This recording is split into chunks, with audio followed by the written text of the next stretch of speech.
Hai, Shalom. Perkenalkan, nama saya Angga Oktaviana Sandu. Saya adalah mahasiswi dari Institut Agama Kristen Negeri Kupang, jurusan Pendidikan Agama Kristen, kelas G semester 2.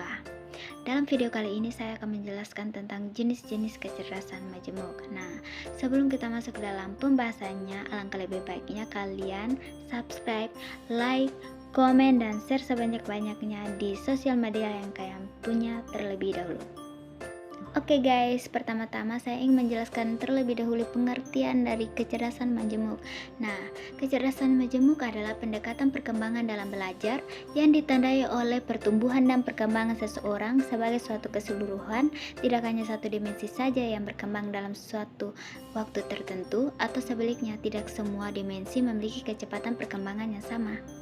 Di dalam bukunya, Garner mengemukakan bahwa kecerdasan bukan kemampuan tunggal melainkan kemampuan intelektual yang relatif terkait satu sama lain. Nah, sehingga dalam teori kecerdasan majemuk, Garner mengajukan 9 jenis kecerdasan majemuk, yaitu yang pertama, kecerdasan logis matematis, yang merupakan kemampuan mendeteksi bermacam pola atau prinsip-prinsip dasar sebab akibat, berpikir logis, berpikir dengan abstraksi dan angka.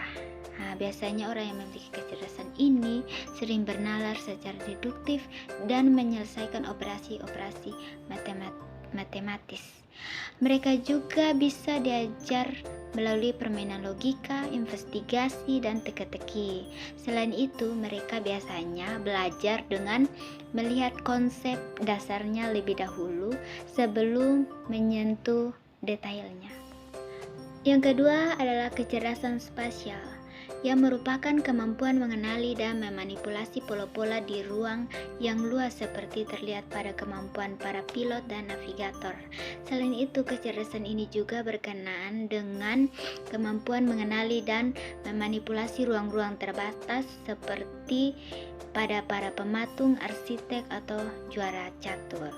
Kecerdasan ini juga mudah dikenali ketika seorang arsitek sedang memvisualisasikan atau membuat sebuah rancangan bangunan. Yang ketiga adalah kecerdasan musikal, yakni kemampuan mengenali suara dan menyusun nada, irama, dan berbagai pola, dan menggunakannya untuk tampil atau membuat komposisi musik. Orang yang tinggi kecerdasan musiknya biasanya menangkap pelajaran dengan baik lewat ceramah atau mendengarkan lagu atau musik. Alat yang bisa membantu proses belajarnya, misalnya instrumen musik, musik itu sendiri, radio, multimedia, dan lain-lain sebagainya. Yang keempat adalah kecerdasan kinestetik, yaitu kemampuan menggunakan bagian-bagian tubuh atau seluruh tubuh untuk menyelesaikan masalah atau menciptakan produk baru.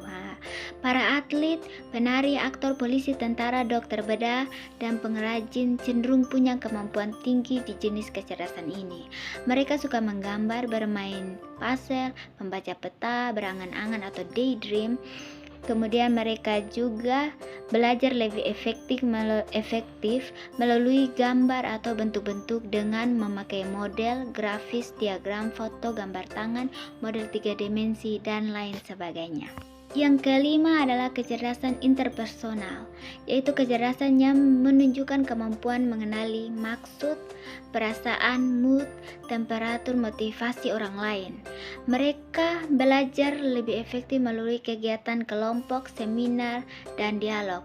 Orang yang menonjol pada jenis kecerdasan ini mampu bekerja dalam kelompok dengan baik atau team player, dan bisa memilih bidang kerja seperti misalnya tenaga penjualan, pengajar, pemimpin umat, manajer, pekerja sosial, konselor, atau politik.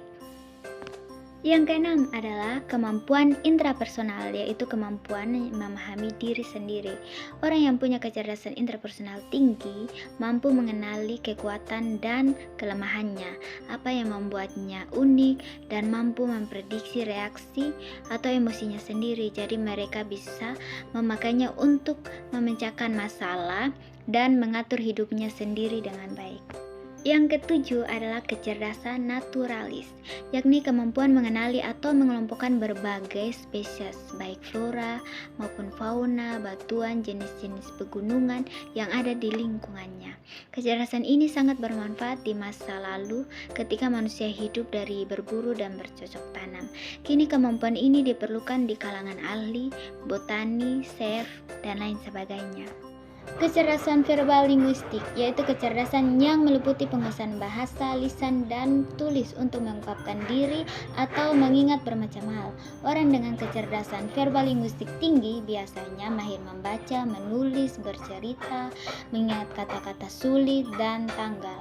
Mereka belajar dengan baik jika didorong untuk mengucapkan, melihat kata-kata, dan membaca buku. Dua jenis kecerdasan ini diukur dengan tes IQ dan sering tercermin dalam kegiatan akademik di dunia pendidikan. Dan yang terakhir adalah kecerdasan eksistensial. Kecerdasan eksistensial lebih mengarahkan kita ke bidang filsafat, di mana seseorang harus mengajukan dan mencari pertanyaan mendalam tentang eksistensial manusia seperti apa arti hidup, mengapa kita mati, atau apa peran kita di dunia. Beberapa pakar juga biasanya mengaitkan antara kecerdasan eksistensial ini dengan tipe kecerdasan spiritual. Tapi sayang sekali, Garner tidak terlalu yakin mengajukan jenis spiritual dan eksistensial ini sebagai sebuah kecerdasan. Nah, dari 9 kecerdasan majemuk yang sudah saya jelaskan tadi, kira-kira apa sih jenis kecerdasan yang kalian punya? Silahkan komen di bawah ini. Oke guys, thanks for watching. Shalom, see you next time.